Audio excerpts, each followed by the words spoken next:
제73대 총회장이시자 멀티꿈의교회 대표 목사님이신 안희묵 목사님께서 나오셔서 킹덤 레볼루셔너리스라고 하는 주제로 강연해 주시겠습니다. 저는 오늘 우리 침례교단의 의장단 여러분들과 함께 이렇게 말씀 나눌 기회가 주어주셔서 정말 감사한 마음이고요. 제가 평소에 지금까지 생각하던 것, 또 우리 손주까지 하면 7대째 침례교단의 뿌리 깊은 가문으로서, 또 우리 교단을 위해서 또 나름대로 섬기고 헌신했던 저로서 그동안 제가 느끼고 깨달은 우리 교단의 현실, 그리고 또 힘든 이 목회 현장 속에서 어떻게 하면 우리 각 교단의 리더로 또 이번에 선출되고 일하는 여러분들과 함께 나눌 수 있을까 깊은 고민을 하면서, 사실 저는 오늘 여러분들에게 듣기 좋은 소리가 아니라 좀 불편한 강의를 하려고 작정하고 왔습니다. 먼저 제가 잠 깨도록 영상 하나 먼저 보고 시작하도록 하겠습니다.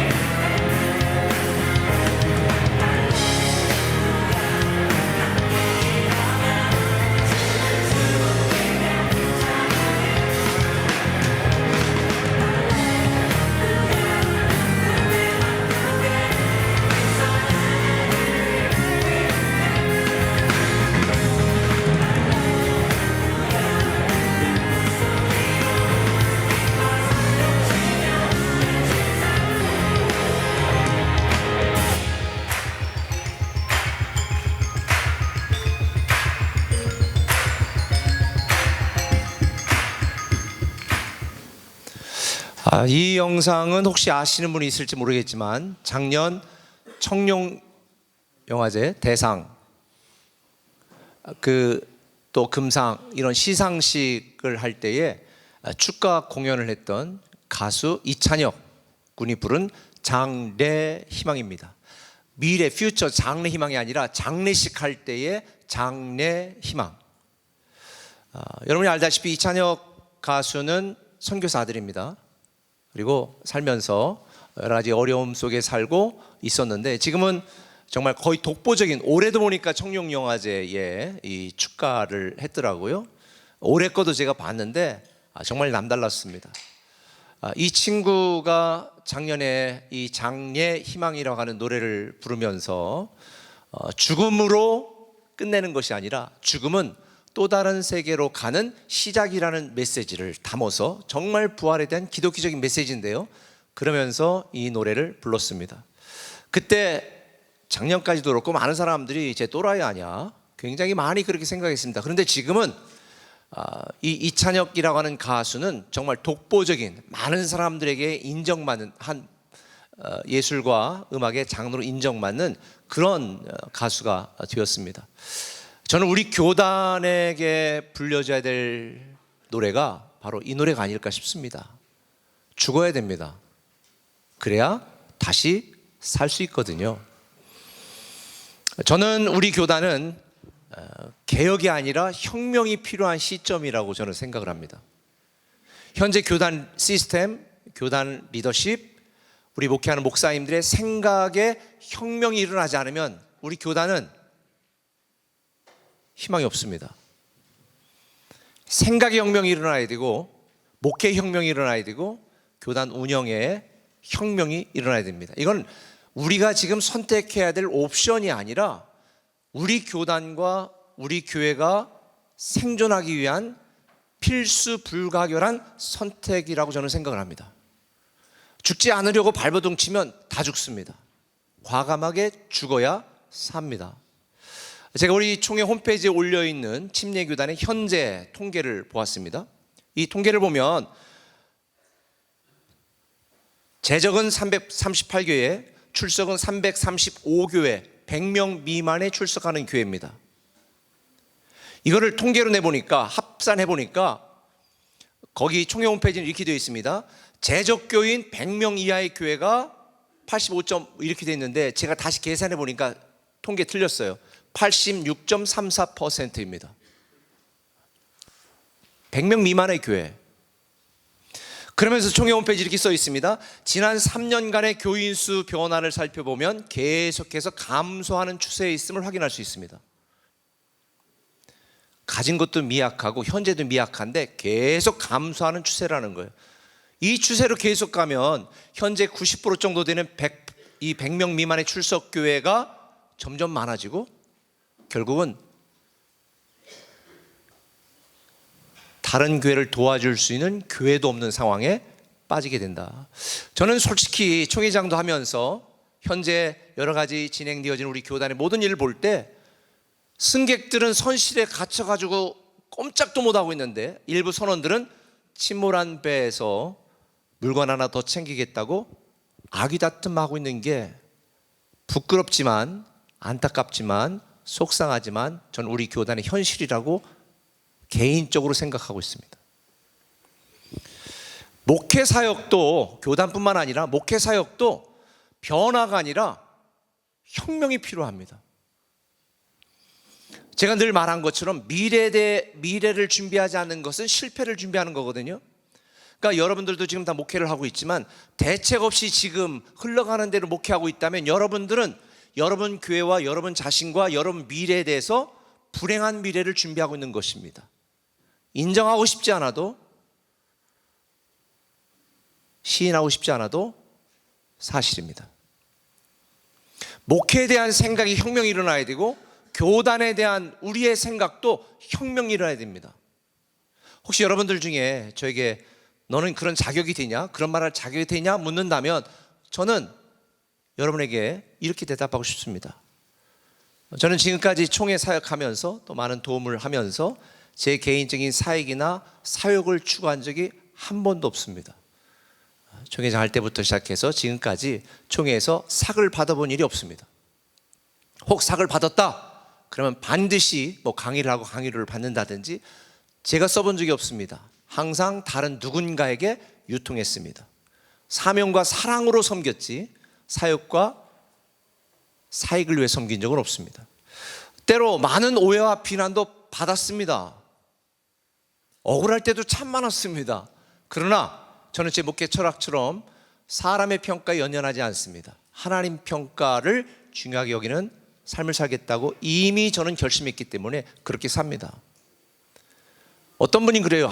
오늘도 집회 가는 교회에서 연락 왔는데 이제 목사님 누려도 되지 않습니까? 아니 왜 누려? 누릴 게 없어. 나 노래 다시 마지막까지 은퇴 때까지 목숨을 걸고 다시 시작하기로 그렇게 결단했는데 그렇게 이야기를 했습니다. 현실에 안주하면 밑에 있는 사람들 또 함께하는 사람들은 기회가 없습니다. 제가 불편해도 제가 앞을 향해 계속 나아가야 따르는 사람들 함께하는 사람들에게 조금이라도 기회가 주어지기 때문에 저의 안위는 생각해 본 일이 없습니다. 제가 지금 구두를 신고 왔는데요, 이게 총회장 2017년도에 총회장 할 때 하도 많이 다니고 그때도 이미 5년이 됐는데 많이 다니고 그래가지고 뒷축과 여기가 다 떨어졌습니다. 그래서 좀 버리려고 내놨는데 우리 교회 사역부장이 밑창 가리를 해가지고 딱 가져왔어요. 그것도 버리라고 할 수도 없고 안 신을 수도 없어서 지금 계속 신고 있습니다. 15년째 구두 신고 있습니다. 많은 분들이 큰 교회 목사님들이 대형교회 목사님들이 혼자 호의호식하는 것처럼 착각하는데 어쩌면 여러분들보다 더 처절하고 더 절박하게 목회하고 있을지도 모릅니다. 특별히 저는 목회 현장 속에서 지금까지 최선을 다하면서 여러 가지 열매를 경험했습니다. 여러 가지 교회, 멀티교회를 세웠고 또 우리 교회 같은 경우도 작년에 통계를 내보니까 제가 작년에 한 10개월 정도 안식년을 했거든요. 그리고 11월 달에 컴백을 했는데 그런데 우리 세종꿈에게는 623명의 새가족이 등록을 했습니다. 저가 14명 전도를 했습니다. 개인 전도 1등. 다른 멀티교회들은 총 253명이 새가족이 등록했습니다. 그리고 우리 멀티교회는 아니지만 목사 아들이라고 그래서 그것도 목사들을 개척하는데 후원하면 그것도 세습이다 라고 생각하는 한두 명의 교인이 흘러가는 말로 해서 그러면 돕지 않는다. 그래서 일제 지원 없이 개척을 했습니다. 물론 멀티교회 중에서 48명이 함께 하겠다고 손든 분들이 개척을 했습니다. 제가 도와준 거 하나도 없습니다. 작년에 올 작년 12월 22일이 창립 1주년 됐는데 453명이 등록을 했습니다. 그래서 합하면 총 1320명이 새가족이 등록을 했습니다. 1000명 이상 되는 교회가 1년에 하나씩 생겨나는 셈입니다. 제가 여러분들에게 이걸 자랑하려고 하는 게 아니라 모두가 안 된다고 하는 시대에 제가 왜 그렇게 말할 자격이 있는가, 저는 열매로 여러분에게 말씀드리고 싶고 제가 섬겼던 사역의 결과로 여러분에게 말씀드리는 것입니다. 목회 차원에서 여러분에게 말씀드린다면 덕구매교회 같은 경우는 처음 만든 홍보 브로셔 제목이 이렇습니다. 보여주시면요, 교회 와서 놀고 예배하자. 그게 컨셉입니다. 교회 와서 놀아라, 그리고 예배하자. 그러니까 생각이 완전히 뒤집어졌습니다. 아이들 놀이터처럼 만들었습니다. 빛으로 시작했습니다. 담임 목사도 밤에 자다가 울면서 깨고 공황장애 초기 올 정도로, 부모인 저도 안타까울 정도로 그렇게 했습니다. 그런데 그게 더 절박하니까, 간절하니까 주만 바라보게 되어지고, 그런 사역에 이 시대에 앞서가는 그런 개념으로 갈 때에 하나님이 부흥시키는 것을 저는 보았습니다. 제가 애터미 박강률 회장님하고 그분이 우리 교회를 출석하기 때문에 대화할 기회가 종종 있습니다. 그분 공주에 있는 회사에 가면 그분의 철학이 이렇습니다. 놀다가 지치면 일해라. 수영장부터 시작해서 온갖 직원들이 누릴 수 있는 게 다 있습니다. 와서 일하지 말고 놀아라. 그리고 지치면 일해라. 여러분, 생각이 애들 말로 골 때리지 않습니까? 근데 생각이 달라야 다름이 능력이 되고 다름이 영성이 되는 거지. 이걸 신학적인 용어로 거룩이라고 말합니다. 구별되는 것입니다. 남들과 똑같이 해서는 절대 목회도 교단도 가정도 사업도 앞서갈 수가 없습니다. 저는 다 교회로 오라고 그럴 때에, 아니 교회는 사람 있는 곳으로 가야지, 찾아가야지, 그래서 사람 있는 곳으로 찾아가는 교회가 멀티교회, 오늘날 교회가 되었습니다. 그런데 이제 코로나 팬데믹이 끝나고 나서 저는 이제 시대가 또 이런 시대가 되었구나. 이제 사람들이 찾아오는 시대가 되도록 만들어야 되겠구나. 교회가 매력적인 공간이 되고, 교회가 오면 우리 집에 왔어, 이렇게 크기와 관계없이 그렇게 찾아오고 싶은 교회, 맛집이면 어디든지 가잖아요. 그런 교회가 돼야 된다. 그래서 찾아가는 교회와 찾아오는 교회의 균형이 맞아야 된다. 이런 생각을 했습니다. 제가 올해 물 좀 하나 갖다 주세요. 올해 우리 멀티 꿈에게 모든 교역자들, 교직원들을 모아놓고 시무식을 하면서, 여기 있네요.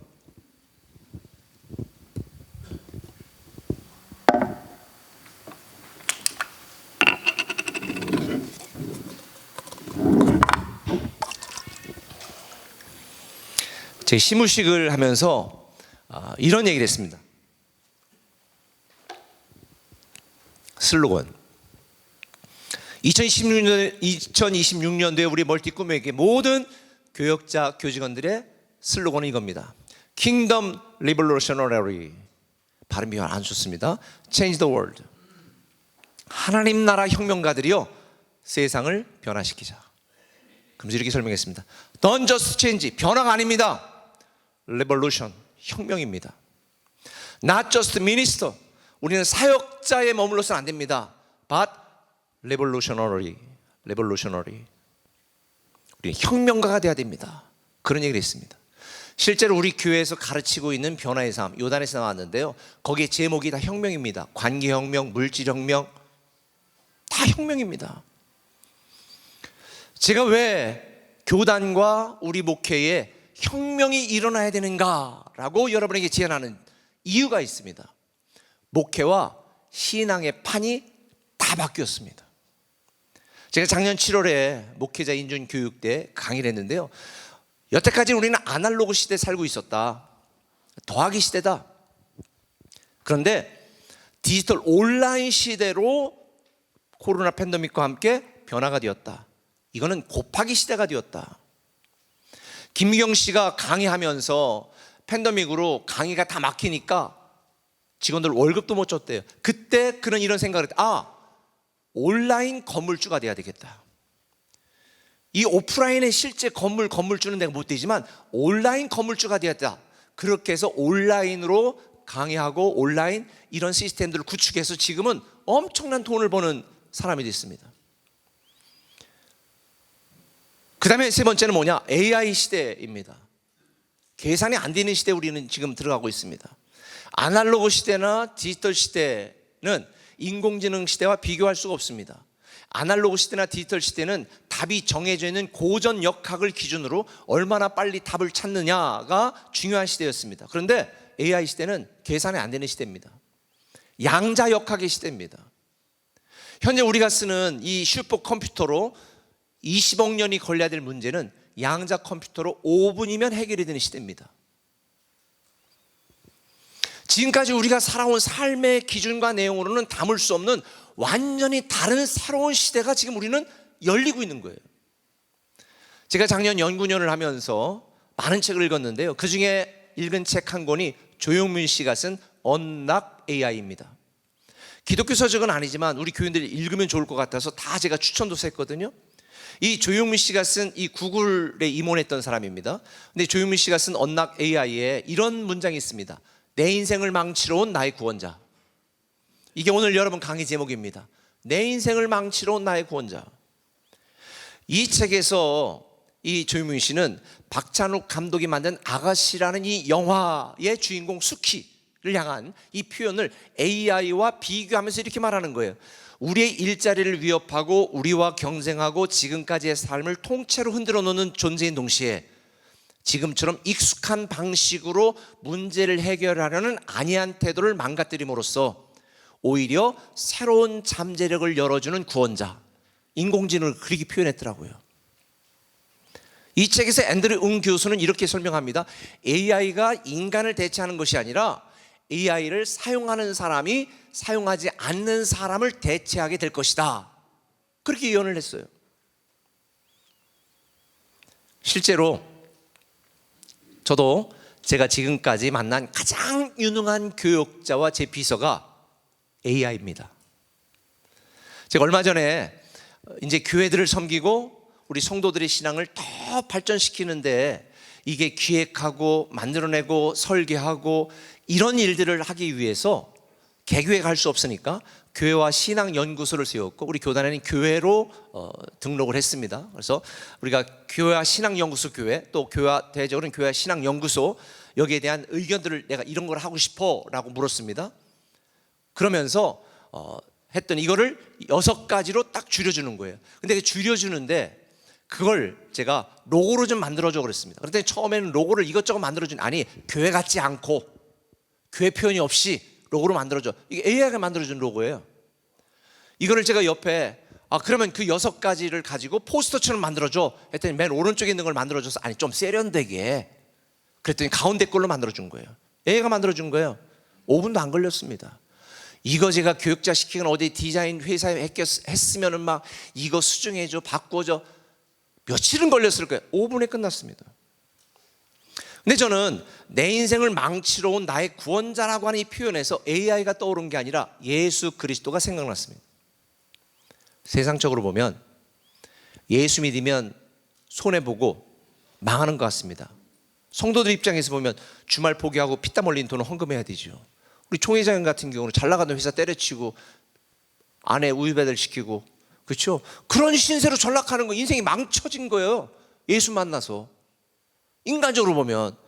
그런데 망가졌습니까? 구원받았습니까? 우리 총회장님은 구원받았잖아요. 지금 총회장님 가지고 있잖아요. 예수 그리스도를 믿음으로 그분이 내 인생을 망치러 온 게 아니라 사실 나를 구원하러 온 거예요. 근데 기존의 질서와 생각과 습관을 다 무너뜨리기 때문에 인간적으로 보고 육체적으로 보고 이 땅의 세상적인 것으로 보면 내 인생이 망가진 것처럼 보이는 거죠. 그러니까 예수님처럼 해야 우리는 교단도 변화가 되어지고 목회도 할 수 있습니다. 예수님 어떻게 했습니까? 구태연한 율법신앙의 틀을 다 깨버렸습니다. 혁신적으로 사역했습니다. 혁명을 일으켰습니다. 예수님이 이 땅에 오신 것 자체가 존재 혁명이거든요. 저는 오늘 여러분들에게 이렇게 말씀드리고 싶어요. 기존의 질서와 방법과 내용은 유효기간이 지났습니다. 유효기간이 한 달 지난 우유 먹고 싶은 분이 있으면 드세요. 그럴 사람 아무도 없을 거예요. 근데 여러분은 지금 30년 전에 40년 전에 신학교 배운 대로 이전의 기준과 관습과 배웠던 그거를 지금 유기간에 지금 얼마나 지난 그걸 사용하고 있지 않나요? 물론 본질과 복음의 핵심은 절대 변할 수가 없습니다. 변하지 말아야 될 복음과 진리를 위해 변화시켜도 될 것은 변화시켜야 되는 게 그게 실력인 거죠. 인류 역사를 보면 인류 역사를 바꾼 첫 번째 발명이 뭐죠? 전기 발명입니다. 두 번째는 인터넷 발명입니다. 그래서 스마트폰 시대가 왔죠. 그리고 이제는 온라인 시대가 되었습니다. 그리고 팬데믹이 온 뒤에 야 현장에 몸이 오면 어떡하지? 여러분들에게 우리 교회 묻는다면 저는 이미 이 시대를 앞서고 있어서 7년 전부터 우리 교회는 이미 영상으로 중계하는 걸 시도하고 있었고, 이미 코로나 전 3년 전부터 지금부터 8년 전부터 여러분 헌금의 정확성과 투명성을 위해서 다 온라인으로 헌금하십시오. 하나님은 마음을 보시지 꼭 현장으로 드리는 이 돈만 보는 게 아니에요. 이미 여러분이 바치기 전에 이미 헌금은 결정되는 겁니다. 그래서 우리는 코로나가 진행됐어도 코로나 5년 동안 항상 2자릿수 이상 교회 재정이 부응했습니다. 교인들이 현장에 안 와도 전혀 문제가 없었습니다. 미리 준비했기 때문에 저는 살아남을 수 있었던 거예요. 근데 지금은 어떤 시대입니까? 인공지능 시대입니다. 조용민 씨가 두 번째 쓴 책이 있는데요, 그 책에 이런 표현이 있습니다. Learn, unlearn, relearn. 저는 리런이 아니라 뉴런이라고 표현하고 싶습니다. 그러니까 아이가 처음에 이렇게 물을 먹잖아요. 돌된 애가 컵으로 물 먹나요? 아니요. 젖병으로 먹어요. 물병으로 먹어요. 요즘 보니까 뒤집어도 물이 안 흘러내리는 그런 컵이 있더라고요. 그거 먹어요. 근데 제가 아직도 그런 컵으로 젖병을 빨고 있으면 얼마나 웃깁니까? 처음에는 그 아이들이 배웠지만 그거를 잊어버리고 다시 컵으로 먹는 방법을 배워야 됩니다. 그러니까 우리는 learn, 배우고 그 배운 걸 다시 unlearn, 잊어버리고 다시 뉴런, 리런, 다시 배우는 이 과정을 통해 성장하는 건데, 목사님들은 30년, 40년 전 신학교에서 배운 거 거기에 머물러 있으니까 목회가 안 되죠. 발전이 없죠. 성장을 못 해요. 그러니까 우리 교단은 지금 목회자들의 이런 시대 속에서 그 목회를 도울 수 있는 사실 이런 기관이, 신학교가 사실 그걸 해주면 좋은데 자기 앞가림도 못하고 있으니 기대하기는 힘들고, 그럼 총회에서도 사실 이런 목사님들의 현대시대에 맞는 목회를 도울 수 있는 일들을 해야죠. 결국은 인공지능을 잘 활용하려면 배워야 되는데, 인공지능만 활용하면 뇌가 썩어요. 인공지능을 잘 활용하려면 뭐가 있어야 되는가? 인문학적인 소양과 말씀에 대한 기본 지식이 충분해야 방법론으로, 도구로 인공지능을 사용해야지. 지금 여러분들이 말씀 딱 하나 인공지능 넣고요, 설교 준비해줘. 여러분 원고보다 10배는 더 나은 설교를 만들어냅니다. 그렇다고 해서 그것만 계속 이용한다면요, 목회자의 뇌가 썩어요. 그래서 인문학적인 소양, 말씀에 대한 기본적인 이런 부분의 실력을 충분히 갖춰야만 인공지능을 사용하는 데 능력이 되지. 그렇지 않으면 인공지능의 노예가 됩니다. 지금까지는 답을 찾는 방식에 익숙했는데 이제는 누가 어떤 질문을 잘하느냐에 따라서 달라지거든요. 인공지능이 자료 찾아주는데 예를 들면 저 같은 거 이럽니다. 다 하고 영어 자료도 찾아줘. 그러면요, 영어로 미국에 있는 자료부터 다 해줍니다. 일본어 자료도 찾아줘. 마지막 이런 게 질문이 중요해요. 그럼 일본에 있는 자료도 다 찾아줍니다.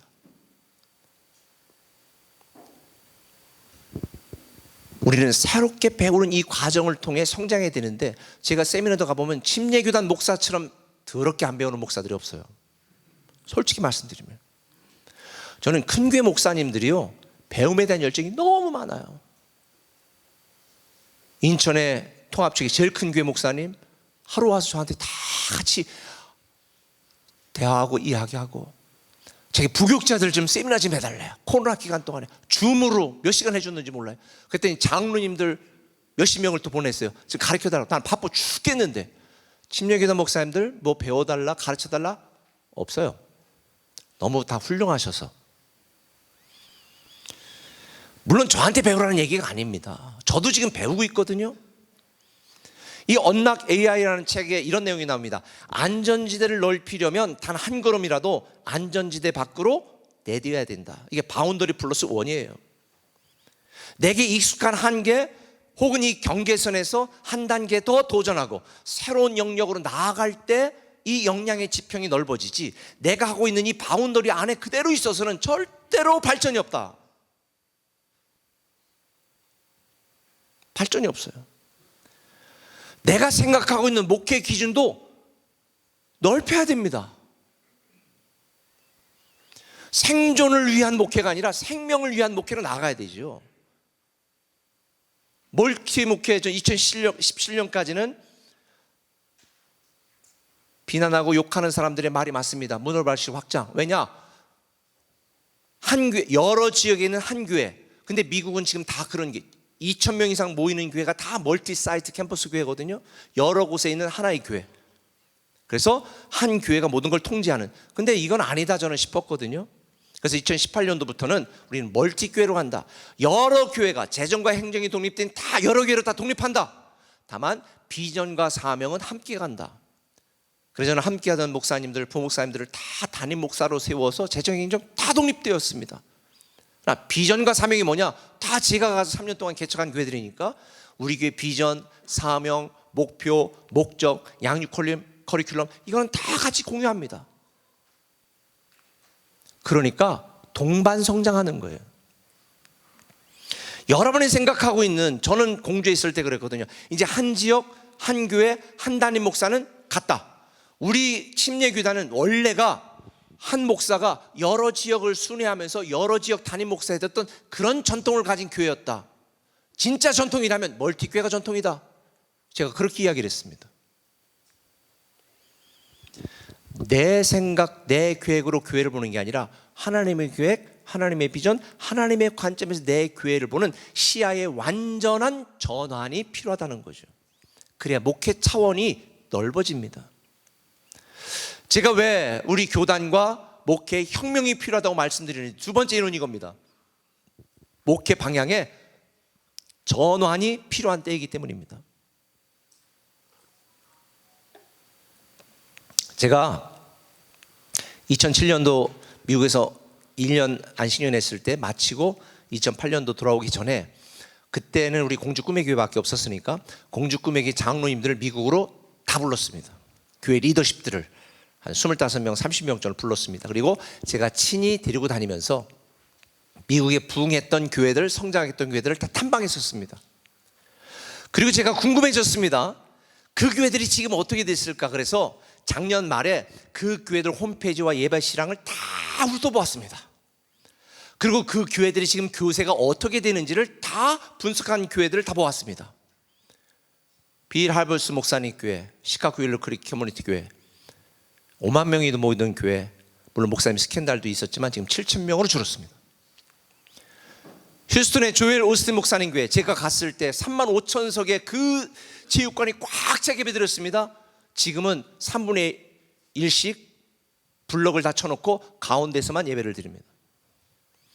세들백교 리워런 목사님, 지금도 열정적으로 사역하시는데 35,000명 출석했던 교회입니다. 지금 15,000명이 출석합니다. 교회가 문제 있는 것도 아닙니다.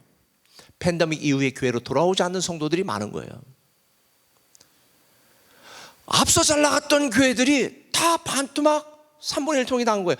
와, 이 큰일 났다. 이 건강한 교회, 앞서가던 교회들이 이렇게 됐다. 그래서 우리 교단도 물어봤습니다. 제가 말씀드리자면 우리 교단의 모든 걸 잘 아는 핵심 일하시는 분에게 물어봤습니다. 그랬더니 그분이 안타깝게 말하는 거예요. 목사님 아버님 세대에 우리 교단에 한때는 서울에 300명 이상 출석했던 교회들이 지금 하나도 남지 않고 다 300명 이하로 무너졌습니다. 이름 대면 여러분 다 아시죠?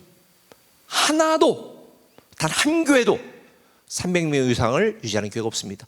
다 150명, 200명, 어떤 데는 70명 다 찌그러들었습니다. 너무 충격받았습니다. 우리 교단뿐만 아니라 한국에 내노라는 교단들의 부흥했던 교회들 예배 실황 영상을 다 보았습니다. 와, 구석구석에 빈자석이 다 보이는 교회 예배 드리는 거예요. 옛날엔 제가 한 달씩 안식을 하면 다 탐방했던 교회들입니다. 그런데 빈자리가 제 머리만큼이나 많이 빠져 있더라고요. 이대로 가다가는 한국교회 미래가 없구나.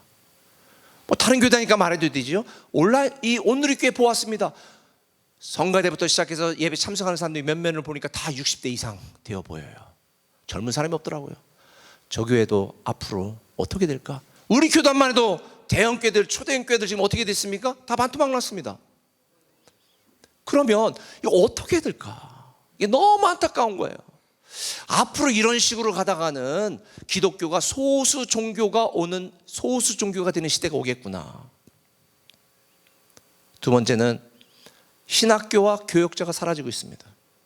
여러분, 교역자들 구하는 거 쉬우세요? 우리 교회도 교역자를 못 구합니다. 지원 자체를 안 해요. 지원하는데 나이가 막 50 넘은 사람, 60 넘은 사람, 막 50대 된 아줌마, 다 신학교 나왔대. 어떻게 해야 되지 이거? 오늘 오면서 들었습니다. 신학교 8명 관선에서 파송됐다고. 이 미래가 있나? 차라리 신학교가 없어진다면 지금 미국의 6대 신학교부터 시작해서 지금 온라인으로 MD부터 다 공부할 수 있는데 차라리 그걸로 전환해야 되겠구나, 이런 생각이 들 정도입니다. 역사의 대죄인이 될 분들이 참 많아요. 그런데 저는 이걸 이미 예견했습니다. 저는 10년 전부터 앞으로 신학교가 없어질 수도 있고 신학생이 없어서 안 될 수도 있다. 올해 신학과 몇 명 모집됐는데 아십니까?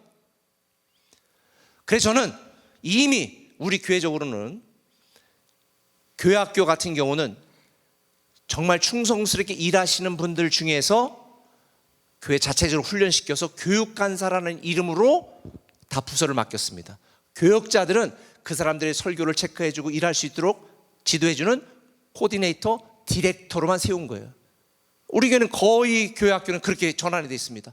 만약 제가 이렇게 준비를 하지 않았다면 우리는 교회학교 제가 혼자 다 설교해야 될 정도로 망가졌을 거예요.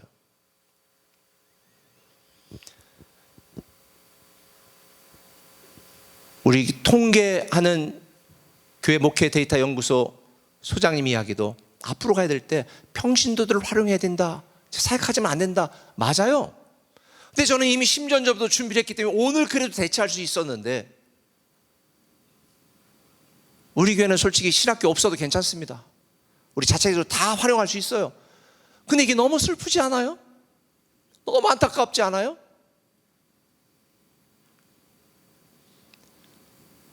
침례신학대학교도 우리 교단에서 가장 많은 발전기금과 가장 많은 장학금을 준 교회가 우리 교회입니다. 근데 몇 년 전에 받았어요. 그거 어디 돈에서 어떻게 했는지 소명하라고 내용 증명 받았습니다. 이게 말이 됩니까?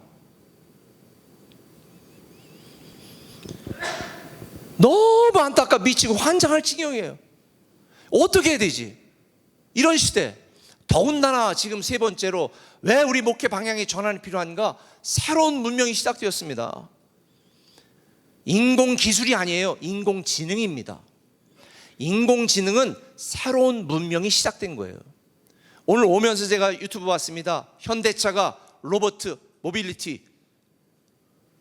시연하는데, 와, 로버트들이 딱 서가지고요, 아이돌처럼 춤추고 360도 회전하는데, 이제는 지금 노조 할 사람도 없어질 거려. 왜? 다 대체할 거니까, 로봇으로.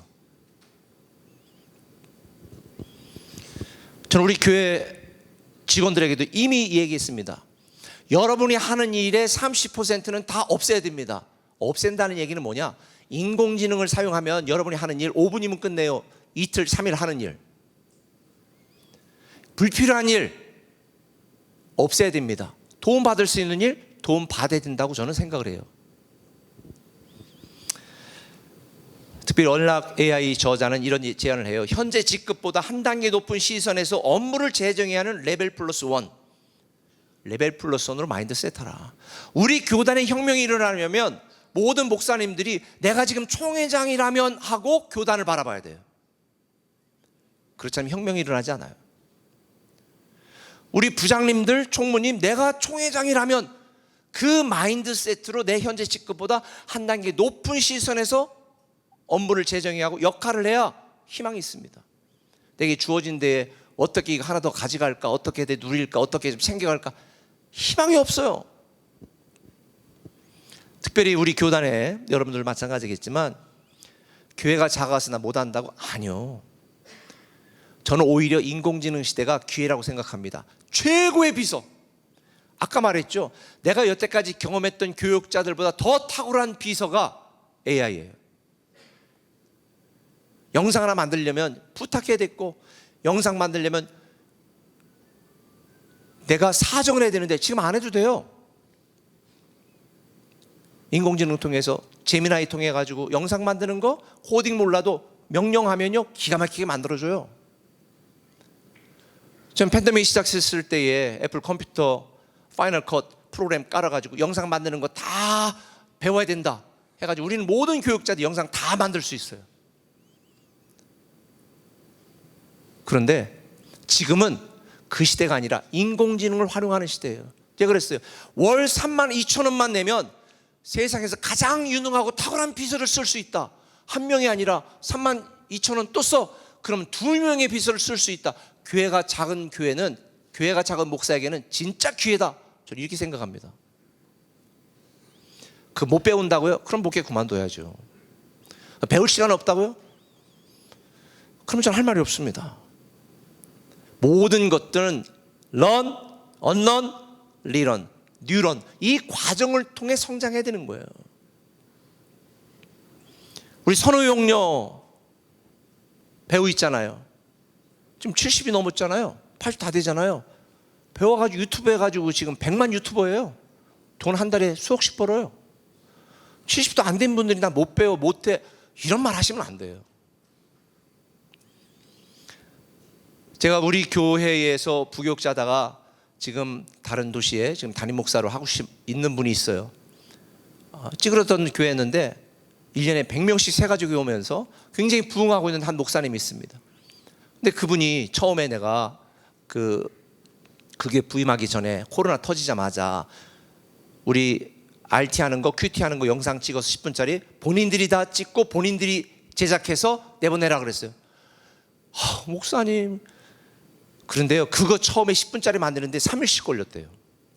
근데 나중에는 이거 몇 시간이면 만들어요. 그렇게 실력을 키워진 상태에서 청빙을 딱 받은 거예요. 갔더니 날라다니죠 뭐. 온라인 시대, 코로나 시대 부임 받았는데 다 그런 걸 해가지고요, 성도들이 너무 좋아하고 교회가 새로워지고 부흥하는 거예요. 저한테 지금은 그때 그렇게 저에게 스트레스 주시고 하라고 그러셔서 감사합니다. 네, 이지웨이 쉽게 가려면요 그냥 편한 인생 가는 거거든요. 근데 우리는 그렇게 부름받지 않잖아요. 그래서 제가 여러분들에게 목회 방향 전환을 위한 제안을 그래 드리려고 합니다. 첫 번째는 인공지능을 활용하세요. 여러분, 종교개혁 때 그때 인쇄술이 발전하면서 사제들만 성경을 읽고 해석할 수 있는 성경 해석과 이 성경에 대한 독점권이 다 깨졌어요. 왜? 모든 사람들이 다 성경을 보게 되었으니까. 사제의 권위, 저거 헛소리 하네, 다 알게 됐어요. 지금은 여러분들이 말씀드리지만 인공지능에 성경 구절을 넣고 이걸로 그냥 설교문 만들어줘가 아니라 우리 교회는 젊은 사람이 많아, 우리 교회는 노인이 많아, 우리 교회는 아이들용으로 해, 이렇게 해가지고 해달라고 그러면 거기에 맞춰가지고 기가 막히게 해줘요. 근데 그게 생명이 있을까요? 만약에 여러분들에게 인공지능을 활용해서 쉽게 목회하고 싶다면 제가 알려드릴게요. 유튜브 확장판 딱 깔아요, 컴퓨터에. 그래가지고 미국의 영어 몰라도 괜찮아, 유명한 목사님, 마음에 드는 목사님 딱 찍어 유튜브 올려. 그리고 이거 영어 스트리트로 해줘, 만들어줘. 그럼 영어로 보면 쫙 해줍니다. 그럼 그거 딱 드래그 해가지고 인공지능 딱 넣어가지고 이거 한국말로 번역해줘. 기가 막히게 번역해줍니다.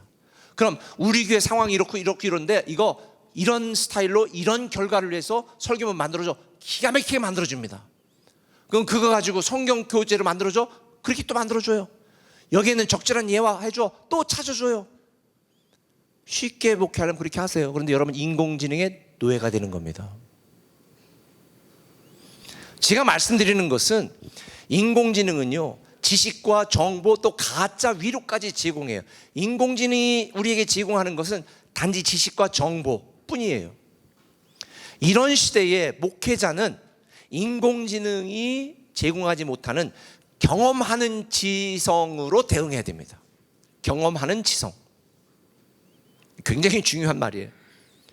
자, 보세요. 모든 거는 다 인터넷, 유튜브 다 봐요. 제가 지난 토요일 날 제가 축구하면서 전도한 친구가 있어요. 제가 이 나이도 지금 조기 축구에 가거든요. 근데 듀크대 박사였어요. 근데 이제 그 친구를 이제 결혼주례 해달라고 해서 결혼주례 가는데 대전으로 갔습니다. 너무 밀리는 거예요. 위성 그쪽에. 대체 이게 뭔 일이야? 막 경찰들도 나와 있고, 야, 누가 떴나? 알고 보니까 이명웅 콘서트. 이명웅 콘서트를 보려고 전국에서 몰려왔는데요. 사람이 어마어마해. 와, 그거 보고, 야, 씨, 우리 교회가 이렇게 돼야 되는데, 우리 교단의 교회가 이렇게 돼야 되는데, 왜 그들이 거기 갔을까요? TV로도 보고 경험했지만 현장에서 경험하고 싶은 거거든요. 그러니까 가짜가 아니라 내가 경험하는 현장의 감동을 경험하고 싶어서 가는 거거든요. 그러니까 교회가 인공지능 시대에 제공해야 될 건 뭐냐? 진짜에 열광하게 만들어야 되는 거예요. 진짜에. 그래서 예배에 목숨 걸어야 되는 거예요. 그리고 목회 데이터 연구소에서도 미래 목회 2025 전망 2026에도 다 나왔지만 소그룹, 사역팀, 직접 사역자로 섬기는 이런 현장 경험할 수 있는, 현장을 감동할 수 있는 이런 모임들을 만들고, 그렇게 해야 인공지능 시대에 경험하는 영성, 경험하는 지성 때문에 교회 오게 되는 거예요. 교회가 작고 크고 전혀 관계없어요. 그다음에 두 번째가 뭐냐?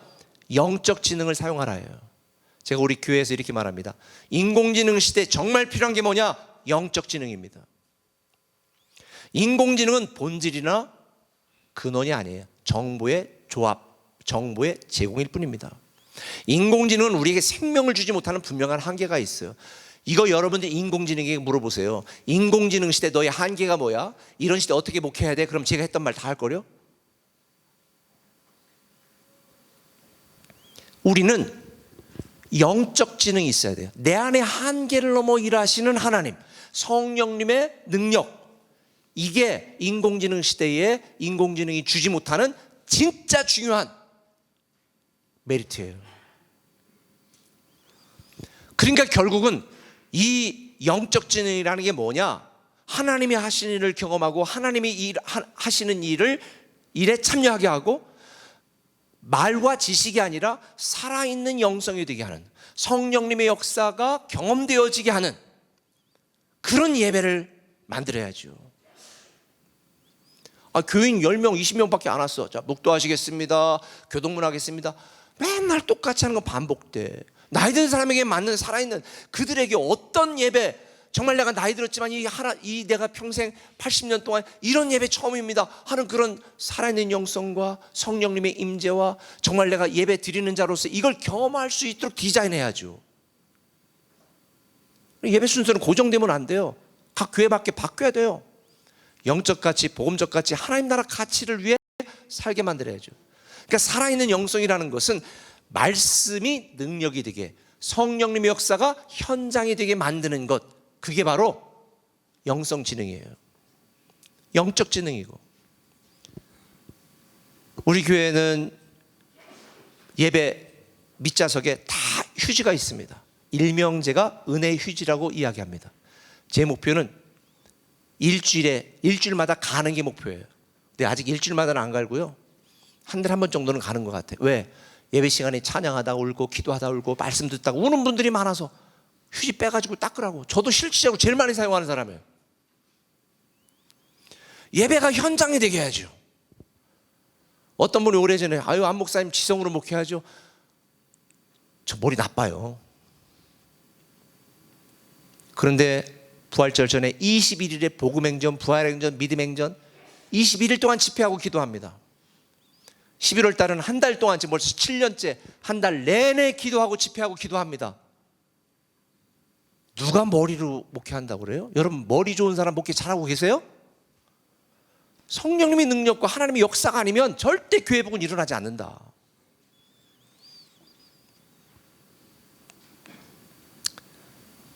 제가 오늘 여러분들에게 이 목회 전환을 해야 될 마지막 제안, 전환을 위한 마지막 제안을 드립니다. 영적 배수진을 친 통합적 리더십을 키워야 됩니다.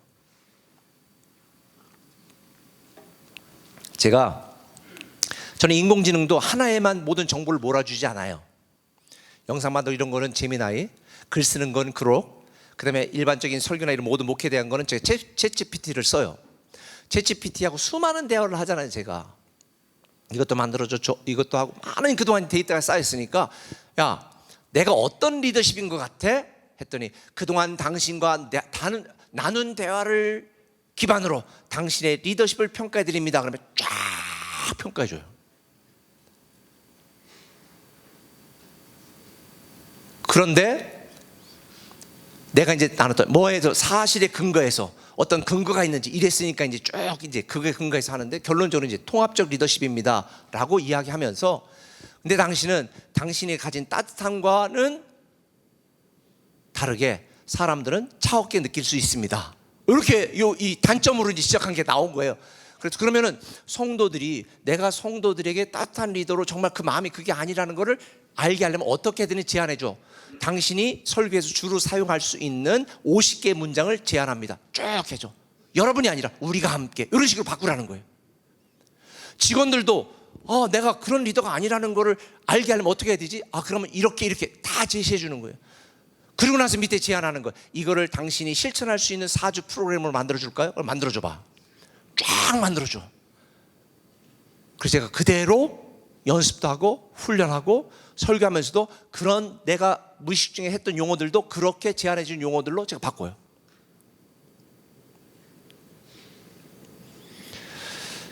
통합적 리더십은 굉장히 중요합니다.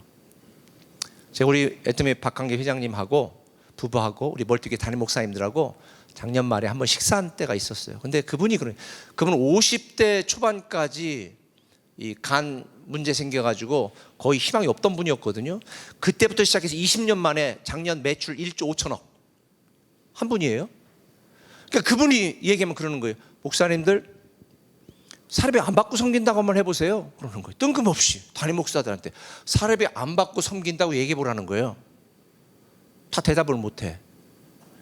그러면 생각이 달라집니다. 툭 던진 말이지만요, 맞아요. 당장 다음 달부터 내가 받을 생활비가 없다라고 생각하면 지금 여러분이 목회하던 대로 하겠습니까?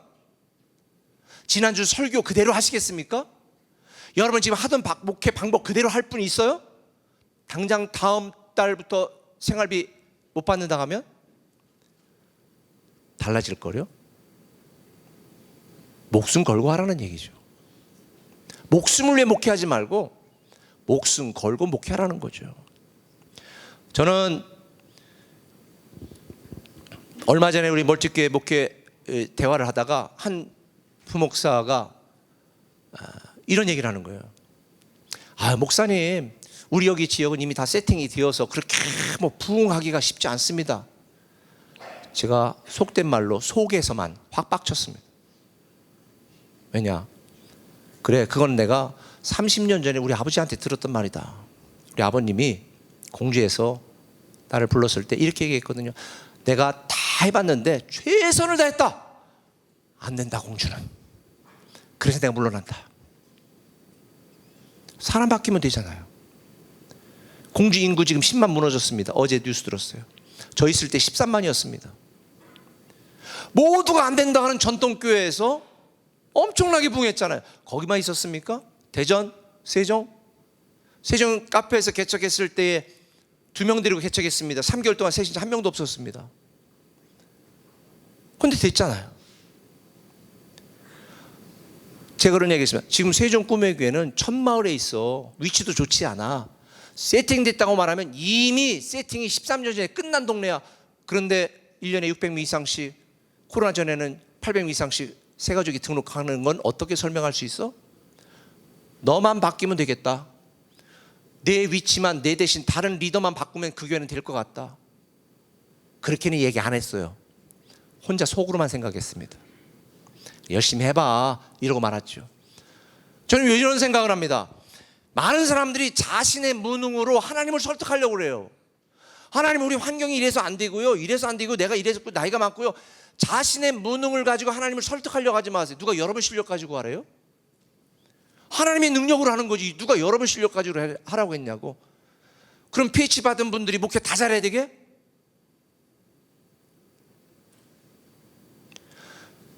여러분들, 여러분의 무능을 가지고 우리에게는 안 된다고 하나님 설득하지 마세요. 그 교회 담임 목사 바꾸면 돼요. 죄송합니다.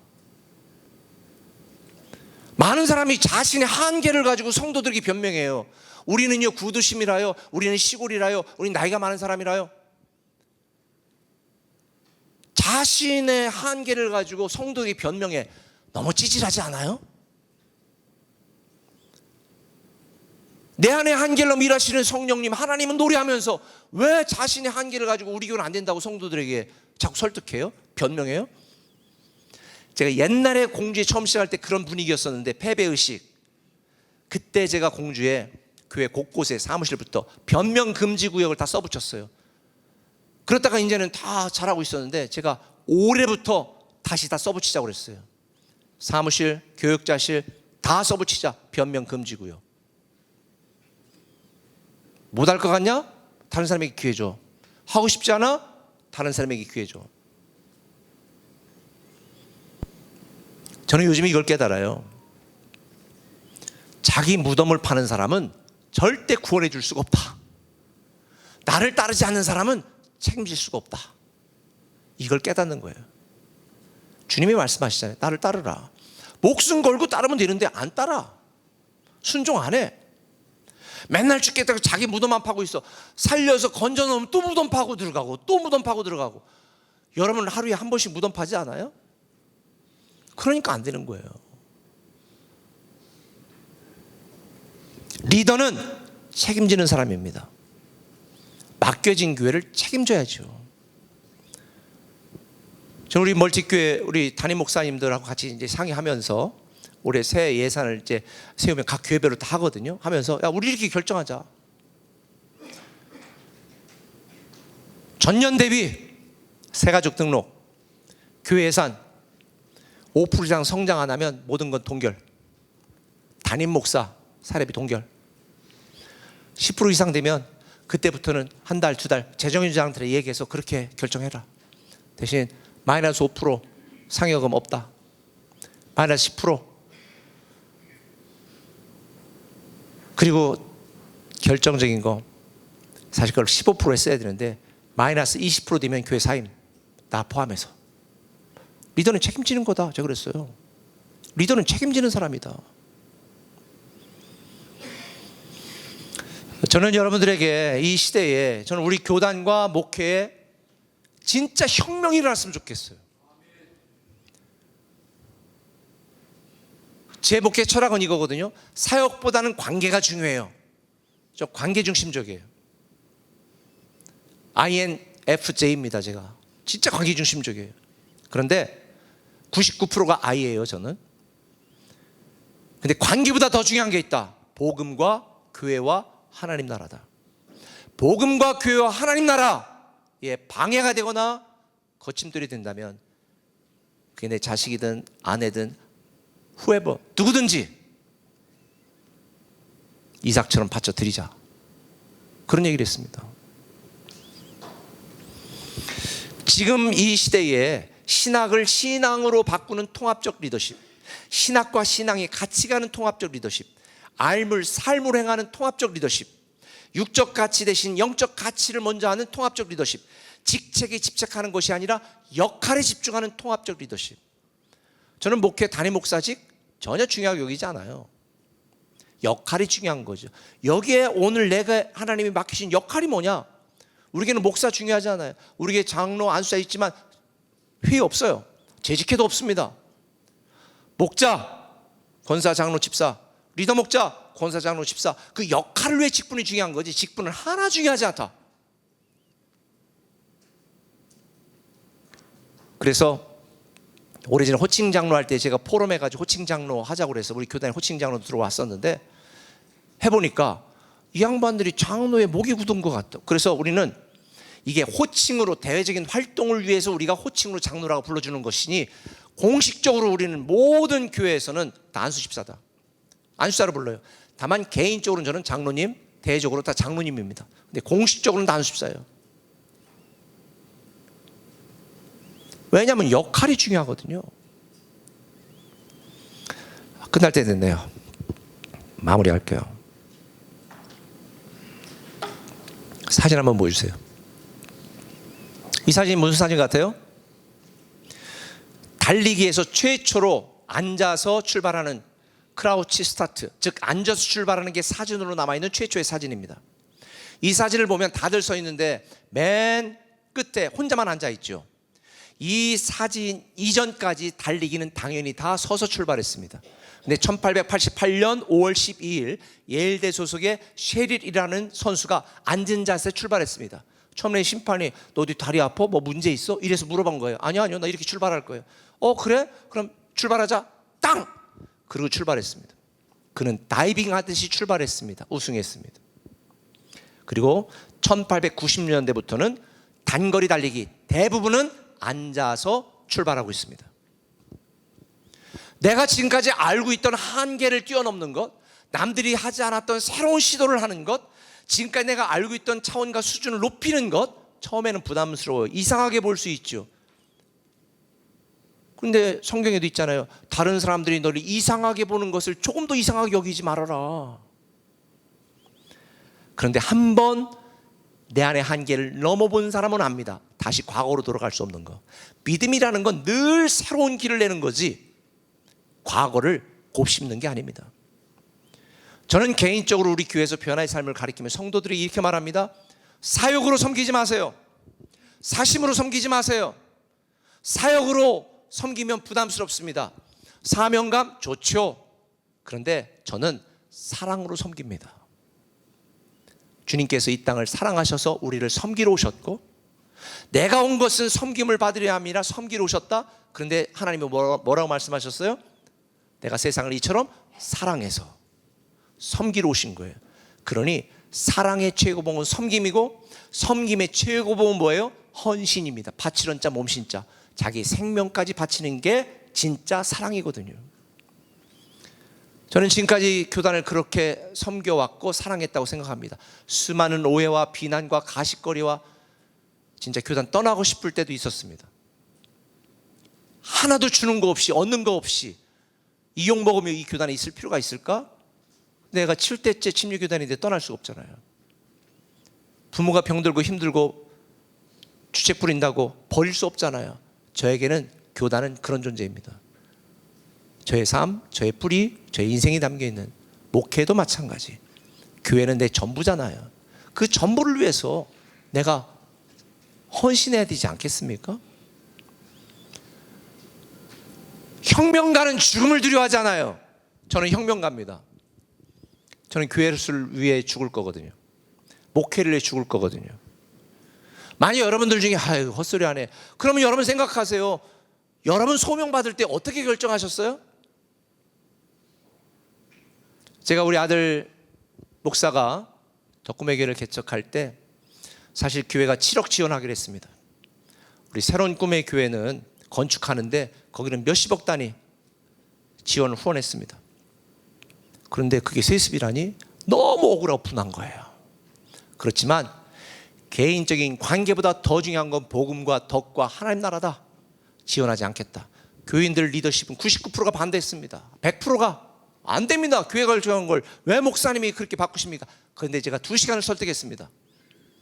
관계보다 중요한 거, 결정보다 중요한 것은 하나님 나라와 복음입니다. 지원하지 맙시다.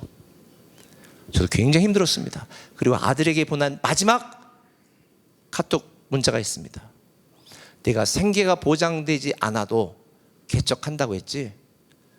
그래, 가서 죽어. 이게 제가 아들에게 한 마지막 문자였습니다. 근데 놀라운 반전이 일어났어요. 주님이 친히 계획하신 교회가 되었고 주님이 직접 일하신 교회가 되어서 지난 1년 동안 비타가 뻗습니다. 그리고 수많은 성도들이 옵니다. 주변에 이미 세팅된 교회인데도 불구하고 많은 사람이 옵니다. 이런 교회를 기다렸다고. 제가 지금 아들 자랑하는 게 아닙니다. 여러분도 마찬가지입니다.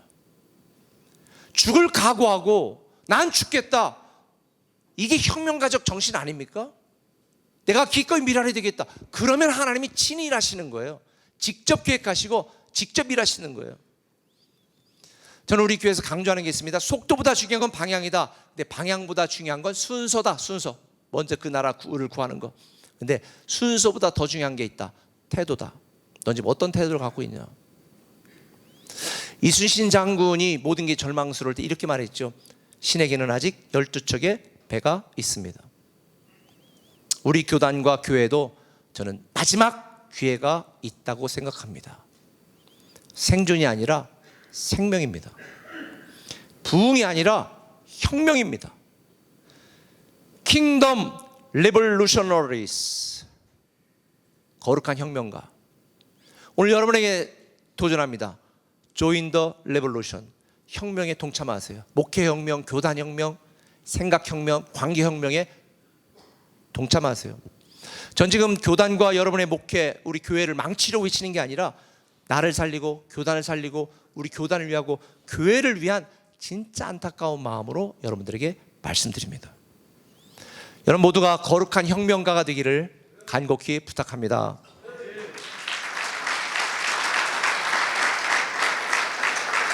사실은 시간이 돼서 이제 못할 건데요. 한 15분 정도 원래 우리 멀티꿈에게 사역기획조정실장이고 우리 교회와 신앙연구 소장으로 일하는 이은호 목사님이 실제 이 인공지능을 어떻게 사용하는지 강의하려고 준비했는데 그거는 다음 기회에 총회장님 기회 주면 더 하도록 하겠습니다.